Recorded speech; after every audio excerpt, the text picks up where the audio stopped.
Welcome to Rogers TV Community News Durham. My name is Kiana Alvarez, and here's our top story this week.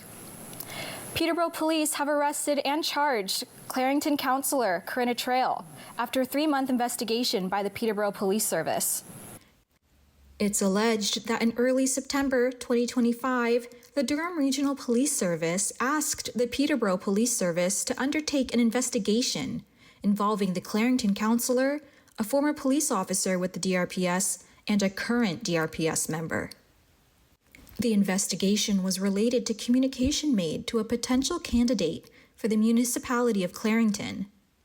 As a result of the investigation, Corinna Trail was arrested on Wednesday and charged with utter threats ×2. The accused was released on an undertaking and is scheduled to appear in court on January 13th, 2026. Here's the statement from Mayor Adrian Foster.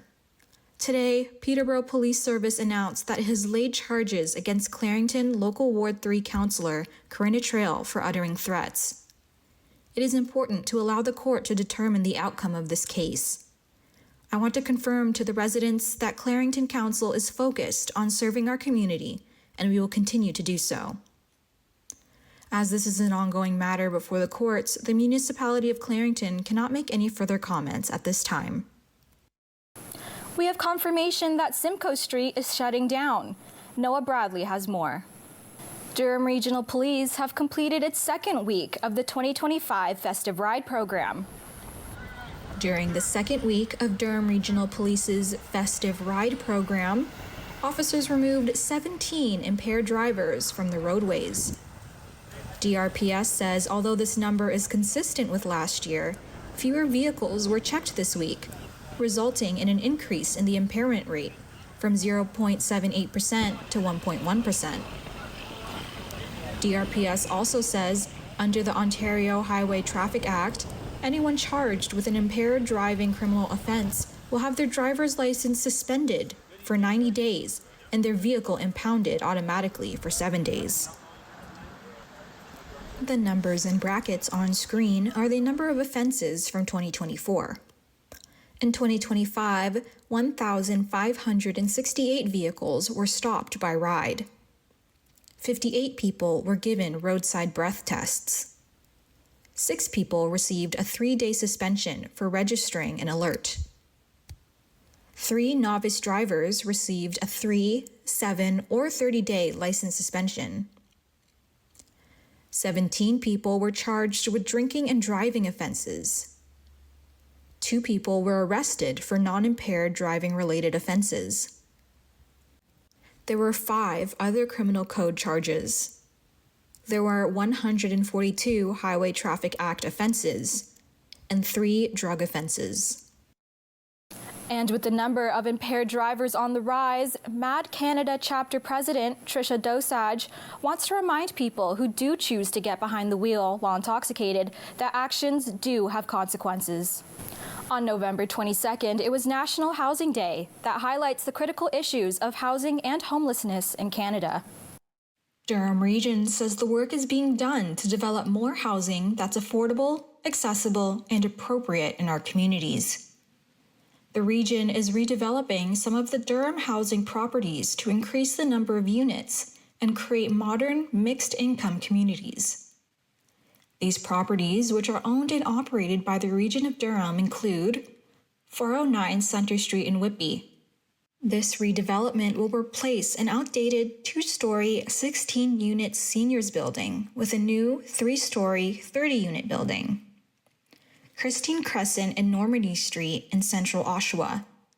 The Christine Crescent redevelopment will replace 12 outdated semi-detached units with 2 new mid-rise apartment buildings, totaling 160 units. The redevelopment on the west side of Normandy Street will replace 10 units with 18 new units. Malaga Road in South Oshawa. The redevelopment will replace 65 townhouse units with 2 new mid-rise apartment buildings, as well as stacked townhouses with 420 units. 600 Town Line Road in East Oshawa. The new development will provide 50 units within a mid-rise apartment building. The region of Durham says since launching the At-Home Incentive Program, or AHIP, 3 years ago, Regional Council has approved $30.5 million in AHIP funding to help create 350 new affordable rental units in Ajax, Clarington, Oshawa, Pickering, Scugog, Uxbridge, and Whitby. Let's take a look at this week's Crime Stoppers of the Week.